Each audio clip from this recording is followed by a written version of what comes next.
Today we're going to talk about the integumentary system. This contains the skin, the hair, the nails, and most of the glands within that sort of region. This is a small picture kind of showing off what's going on. Up here we have the epidermis, here would be the dermis proper, and here would be the hypodermis or the subcutaneous layer. The main functions of the integumentary system are protection. This includes small cells called non-pigmented granular dendrocytes. These cells eat foreign material like foreign bacteria or foreign material like ink. Keratin and melanin. Keratin also protects by sort of dehydrating and sort of freezing the cells almost. And melanin protects us from UV rays as it darkens the skin.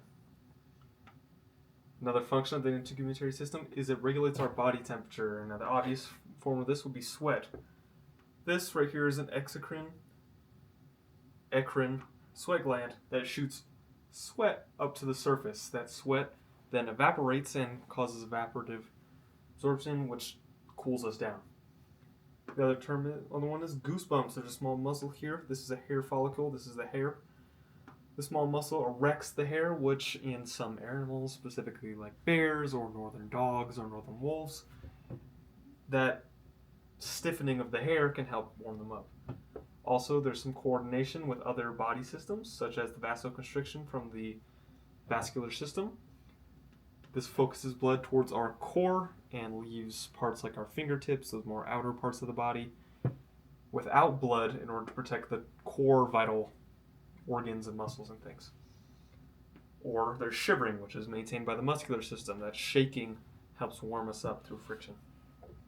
Another function of the integumentary system is perception.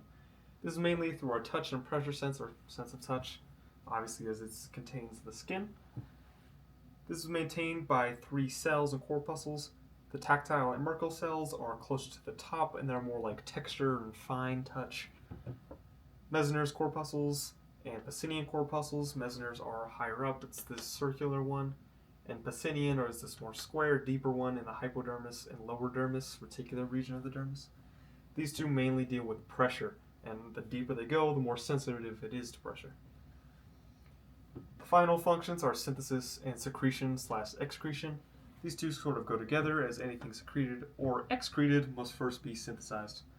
Secretion, as denoted by this orange star, maintains things that are secreted into the body, that are synthesized and secreted that stay inside the body. Excretion goes outside the body, so this would be like that sweat going to the top of the body, right?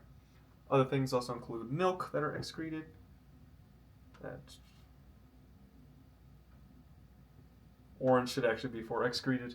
This would be milk, eccrine sweat from this one, the eccrine sweat gland, or apocrine sweat. This would be from this more green. This is this green tubule sweat gland. Should be noted that both of these are very sort of coiled tubes when you actually look at them. Ones that are secreted, this should be orange, this will be in green. Forget these. Would be keratin, as it's secreted in these cells up here. Melanin, which is also sort of in these cells and within the dermis. And vitamin D. Vitamin D is also stimulated, or vitamin D's production is stimulated from sunlight exposure. While sunlight doesn't create vitamin D, it does stimulate our body to continue to create it. This helps with calcium absorption. Apocrine sweat helps with shoots oil that's sort of mixed with hormone or pheromones into our top of our body. Eccrine sweat again helps us with that evaporation by putting sort of water on the top of our skin. It's water mixed with salt and electrolytes, but it does help us with that sort of heat evaporation. Melanin, again, UV protection. Keratin dehydrates our cells and creates a protective barrier. And milk is used for feeding babies. This is the basic functions of the entire integumentary system. However, we're going to focus in on the 3 main layers.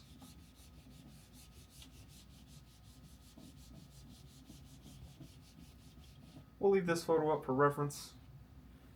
The first layer is the epidermis.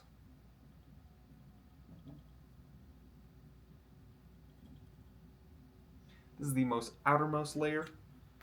of the integumentary system and or skin, although again, keep in mind it contains these things as well. The epidermis is actually comprised of 5 layers. These layers are categorized from the deepest to the most superficial. Superficial meaning closest to the surface. The first layer is the stratum basal. This is the deepest most layer. We'll be going through each of these layers and describing the main sort of function and what's important about them. Stratum basal is important as it's meiotically active.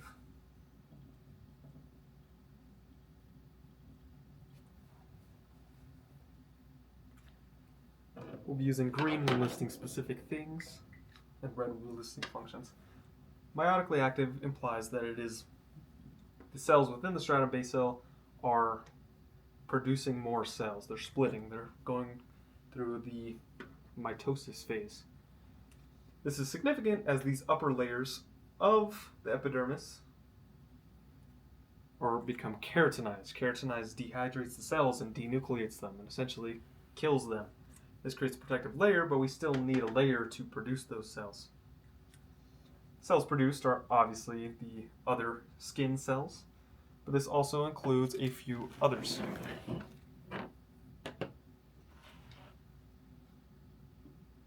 Keratinocytes, melaninocytes,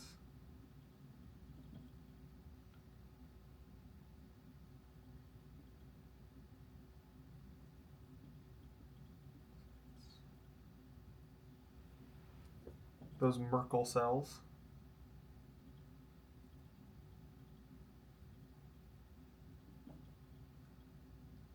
and finally, there's one other important thing in this one, and that's going to be those non-pigmented.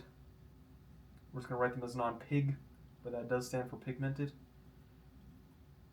Granular dendrocytes.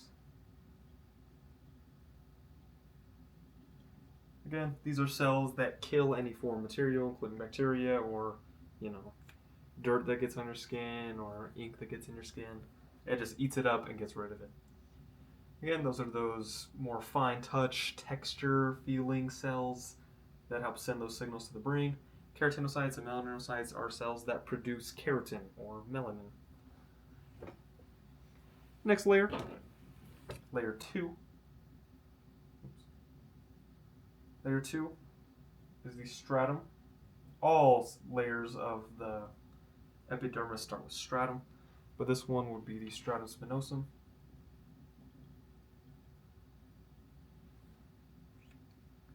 If you want to draw a bigger picture here and just elongate the epidermis, with this being the bottom layer, layer 1, the basal.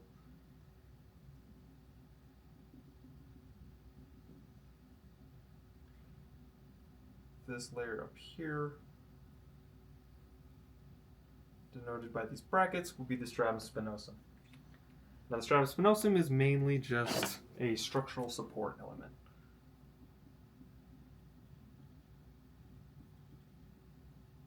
Again, as that stratum basal produces cells, including those skin cells, they are gradually getting pushed up.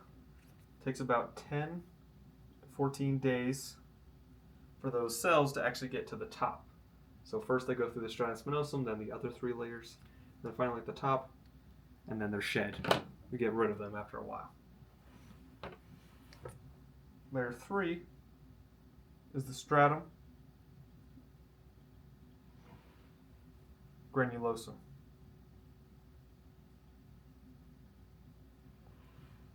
This would be this layer right here.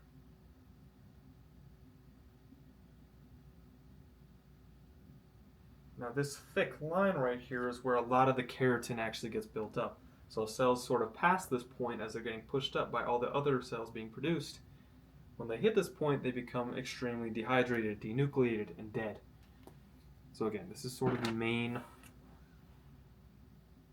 keratinizing point.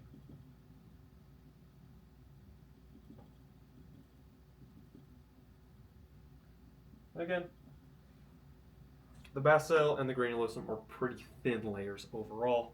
The spinosum is a little bit bigger. as well as layer 4. Well, not quite. This is the stratum lucidium. Stratum lucidium is another pretty thin layer. We'll show this one in green. Again, starting just after the granulosum. This layer does not exist in every part of skin, epidermis skin in the body. See, there's a key factor about this one. Right. The stratum lucidium is only in thin skin only. What is thin skin and what is thick skin? Thin skin is pretty much everywhere where you have hair in your body. That's it. Thick skin is in places like your palms and your soles that don't have hair. That's just the easy way to identify them. However, again, this layer only exists in thick skin.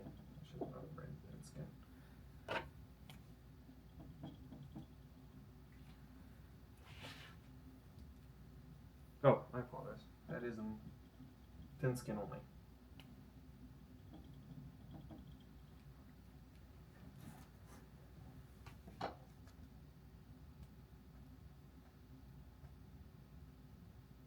Oh, sorry.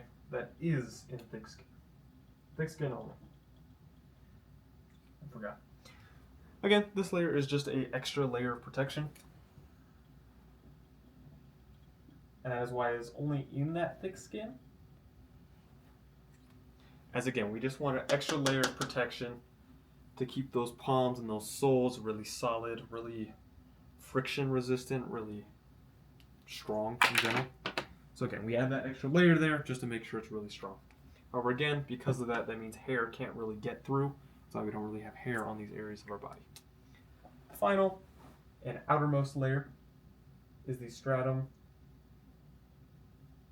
corneum. This is the layer of the body that you can actually feel when touching your skin. And again, it's this outermost and most keratinized region. Again, all of this is dead. Pretty much after this point, everything is dead. Again, after about 10 to 14 days, this stuff gets shed. It just kind of comes off. When you scratch, when you roll around, every time you walk, move, touch your body, rub it, stuff comes off. It's those dead skin cells.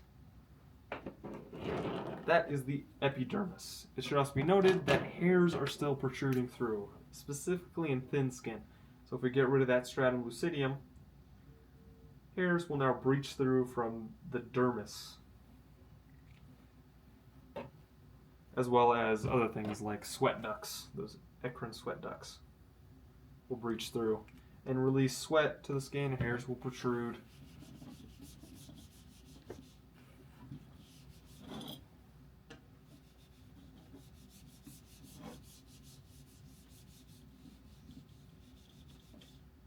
Moving on to the dermis region. In our little mini picture right here, the dermis is from here to here. We'll start with a picture of the dermis.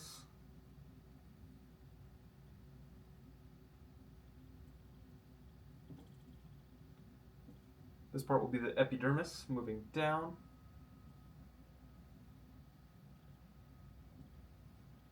This is the dermis. Now, about 20% of this is known as the papillary region, and about 80% of the remaining is considered the reticular region. Now, the papillary region,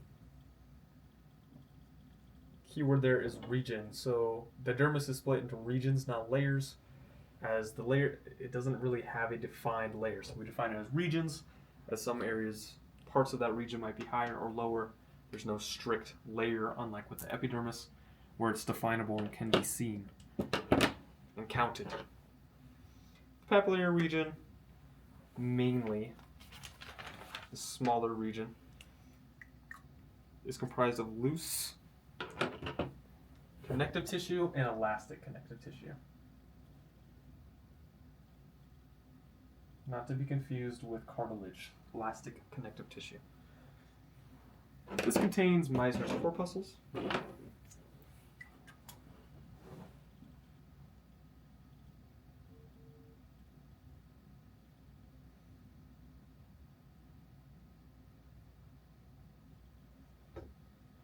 as well as the dermal papillae. The dermal papillae are these sort of wavy interlocking fingers right here. It's more easier seen in histological slides. This area right here is referred to as the epidermal parallel pegs. The epidermal parallel pegs and the dermal papillae interlock. There's a few believed ways for reason for this. Some say that this prevents the epidermis from just slipping off the dermis. Another potential reason for this, I mean, to be honest, that's the main reason.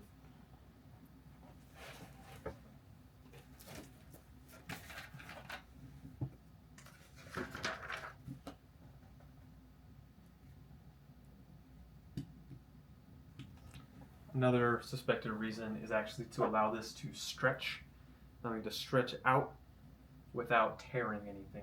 And again, without that dermis slipping off from the epidermis.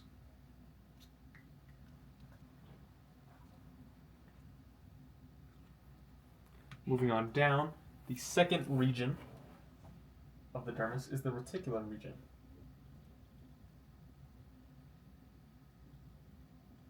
This is that lower 80-ish %. This is primarily composed of dense and regular connective tissue. It should also be noted there is some elastic and collagen fibers as well within that lower reticular region. This contains quite a few structures, namely hair follicles, the muscles that also connect to them. These muscles are called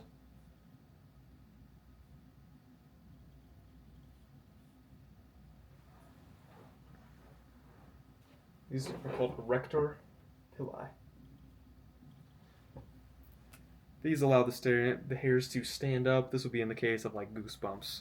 And again, like we talked about, that is a way that especially northern creatures, cold climate creatures, that's another way they stay warm. Some other structures within, especially the reticular region, would be the eccrine sweat glands and the apocrine. Crine as in, again, something being excreted or secreted. Sweat glands. In this case, both are excreted outside of the body. There's also some sebaceous glands. You might recognize the word sebum in that. These sebum producing glands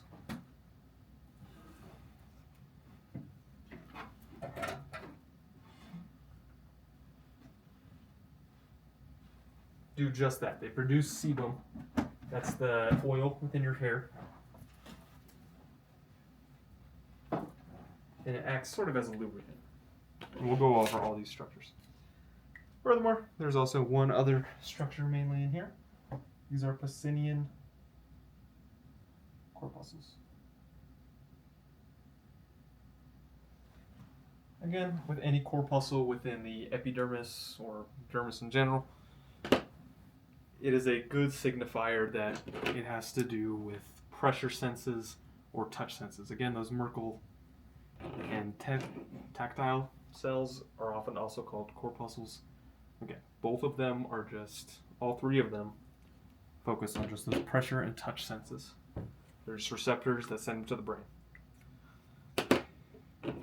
So again, this upper region, right, it's mainly loose and elastic connective tissue, and that lower region is mainly dense and regular connective tissue with some collagen and elastic fibers added into it. So let's draw these structures. Starting up here, we have a hair follicle, much larger at the base, and then again we have the actual hair itself. Connected to it is one of those erector pilli. This is that muscle that, again, when it contracts, it allows the hair to stand up straight. Very close to pretty much every hair follicle, and again, there will be many of them here. It's one of those sebaceous glands. This is going to provide oil and allow it to kind of put it on the hair. These things are nice. All they're believed to do is mainly just provide some moisture. The sebum that's actually inside of our ears, the earwax, acts as an insect repellent. But mainly the ones connected to the hair that put oil onto the hair simply just sort of moisturize the hair, keep it protected, and waterproofed as well. Close by, we're going to have a apocrine sweat gland that is connected to the hair. These apocrine sweat glands produce an oily sweat. The key word there is apo, as in adipose. These guys add sweat, oily sweat that often sort of attaches and sort of bonds with pheromones. These pheromones go onto the hair and then are released for another organism, most likely another human, to smell. Again, it could be anything for any other animal. These pheromones are everywhere, from pee to sweat. And again, these sweater ones can attach to the hair so that they can sort of get out and be sniffed.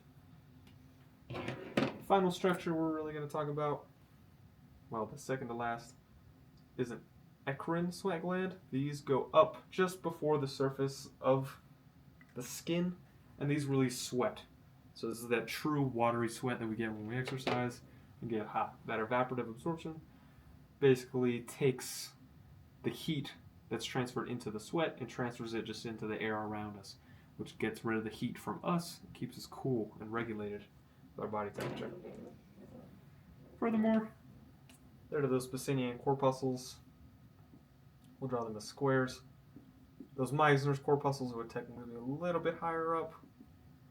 These also do connect into the hypodermis. They're in the hypodermis as well, but again, these regions are shifty, to say the least. There's not a very defined structure to them. Although, as far as the hypodermis, which is our next one to talk about,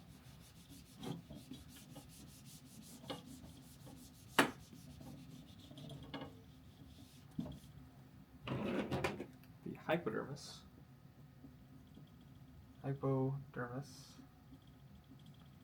or the subcutaneous layer.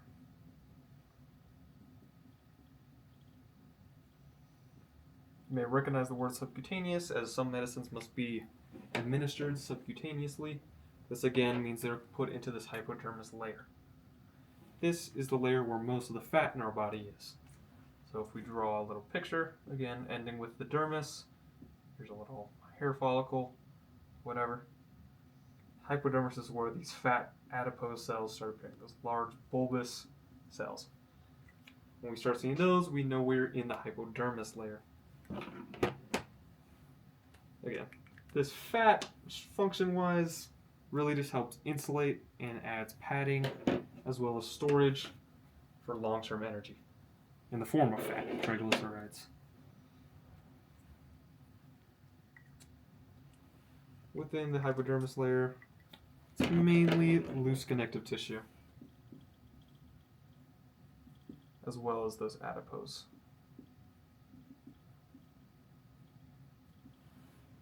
As far as structures go, those Pacinian corpuscles are still here. Some of them go deeper into this layer. Some of them are more in the defined reticular region of the dermis. There's also eccrine sweat glands, abbreviated as SG, as well as apocrine sweat glands, abbreviated as SG as well.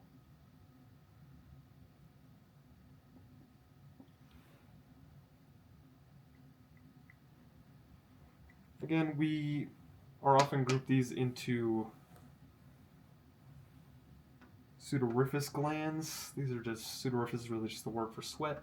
But again, we technically do need to define them as eccrine and apocrine, as again, they do different things. Those apocrine, again, add oil that sort of contains pheromones and attaches it to the hair. And again, those eccrine, which just release that more standard watery, salty sweat. that is pretty much the entirety of the integumentary system. As far as the skin goes, its main area, the hair sort of has that oil and can act as a body temperature regulating sort of structure. Nails are just extra protection, again, on our fingertips. They kind of give us some structure. While we haven't talked about them here, they do exist and they're mainly made of collagen. And then glands, again, those glands are those, both of the sweat glands as well as the sebaceous glands. And that is it for integumentary system.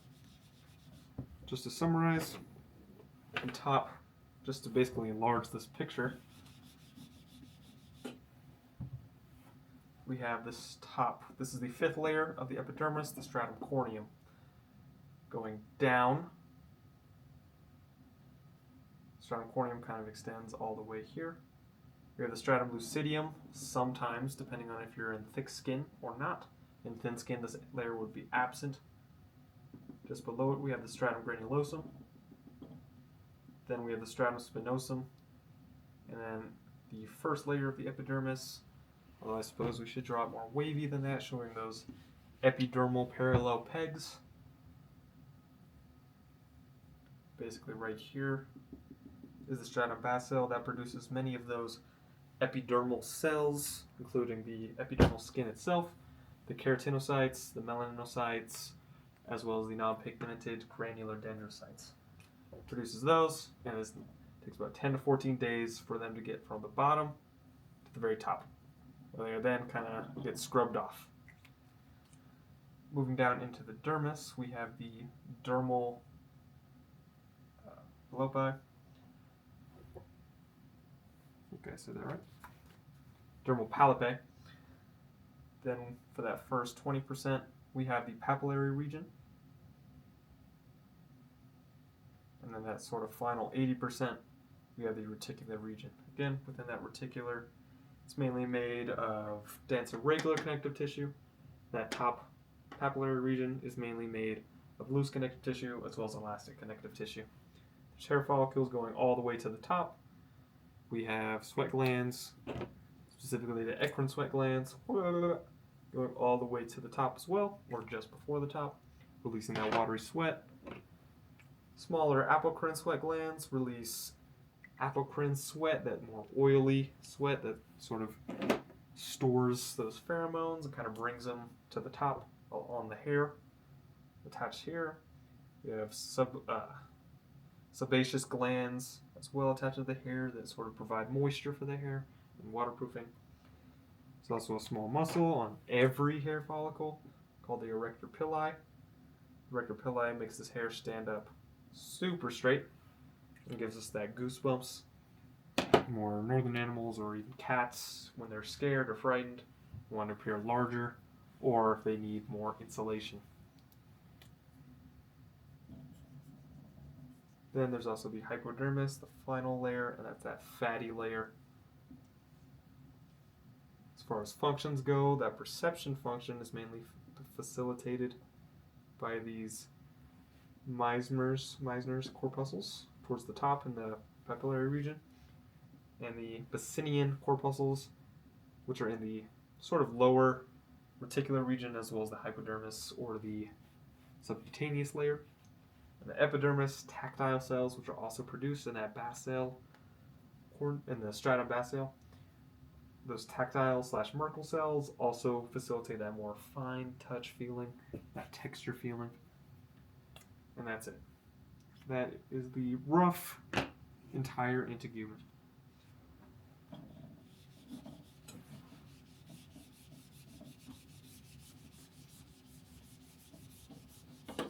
Thank you and have a good one.